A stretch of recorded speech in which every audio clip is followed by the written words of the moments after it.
surprise. So this is a product that we had very low expectations for, or no expectations for at all, and it kind of blew us away. And in our case this year, it's 2 games, because we could have chosen something else if we wanted to, but it is 2 games. Matt, what's your pick for most pleasant surprise of 2017? I went with Nex Machina. That game surprised you. Yeah. Even though it's a twin-stick shooter from a studio that always makes twin-stick shooters. Well, I was surprised because I liked it so much. Oh, okay, got you. It was, you know, I mean, I like a good Smash TV clone as much as anybody, but I kind of picked this up just because it was what was coming out this week, and I knew we were going to talk about it. I'm like, all right, I'll throw it in. It'll take up some time in the show, and I played it for like 4 hours. Yeah. And like, I mean, I like Housemarque. You know, it's a shame that they're kind of backing away from this kind of game design now because nobody bought any of this stuff. Yeah. But like, this game is great. Like, this is probably the best permutation of this gameplay style I've played in decades. I'll be honest, this was my runner-up for Indie Game of the Year. I can see that, absolutely. Yep. And like this, it's a ton of fun. The price is right. It's a pretty big game. There's a lot of levels to get through. Yep. And it's basically just like a modern voxel-driven take on Robotron or Smash TV. Yeah, very much like Smash TV. The rescuing people reminds me of Robotron. Yep. And the collecting of loot is more of a Smash TV angle. Yep. But like it's the best of both worlds, honestly. Yeah, pretty much.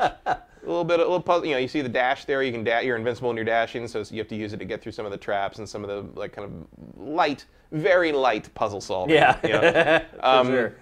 But it just goes and goes, and it keeps you playing. And even when you die, it doesn't feel very frustrating because you just got overwhelmed, and you know why it happened, and now you got to try it again. I love this game. In fact, I've recommended it so often that I have got, I don't know, like 4 or 5 either emails or messages on Twitter from people that have thanked me for recommending this game. Everybody, no, I have not got one message yet where somebody said, oh my God, you told me to get this and I hated it. Every single person who's reached out to me about it has said, thank you for recommending this game, I love it. So, yeah, I mean, at this point, you can probably find it for like $8, I'm guessing. Yeah, which is a shame. And you're right, it is a shame that Housemarque is moving away from these kinds of games because nobody does it better than they do. But at the end of the day, it's a company and it needs to remain solvent and needs to make money. So it is what it is. At least they left us with this one awesome last parting gift. And that's exactly how you should look at it. Nex Machina is amazing. My pleasant surprise for 2017 is Nier Automata, however the hell you want to say it. It was an extremely pleasant surprise, especially when I considered what the old Nier game was like. The first Nier, I think I made it 10 hours in before I gave up on it. This game... You missed some serious shit. Yeah, I know. Like that, the B and C endings of Nier 1 are some of the most, like, nihilistic things I've ever... I've watched some of it on YouTube because I became weak and I was like, I'm not going to finish this game, so I'll end up watching it. And I did go back and kind of watch it before I played this. What surprised me the most about this game was how good the story and the writing was. Because to me, and maybe I'm insane for thinking this way, but a lot of games that come from Japan, my expectations for the story in those games is usually rock bottom. And whether it's because of translation issues or cultural issues or whatever, I just rarely ever play Japanese games that have stories that really hit me. This one I thought was incredible. And like, the translation is great, the premise of the story is great. It is a little rote in that it's the whole... How do humans deal with... What is love? What is a robo thing.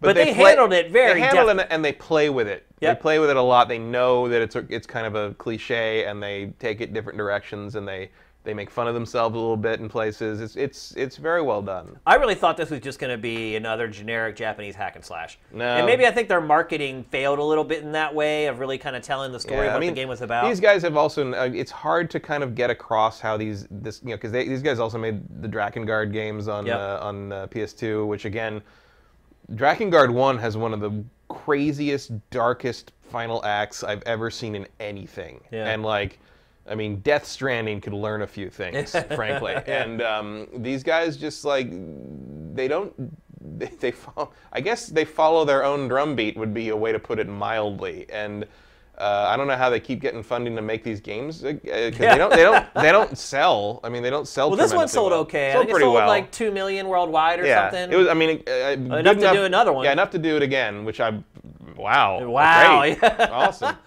The other thing about this game that's incredible is the soundtrack. Yeah, soundtrack's one of the really best good. OSTs, particularly from a Japanese game that I've heard in years.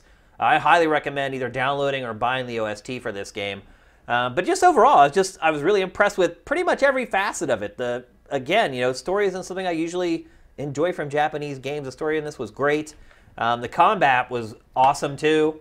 I felt always attached to my character. I liked the flexibility that it gave you with your little kind of flying robot buddies.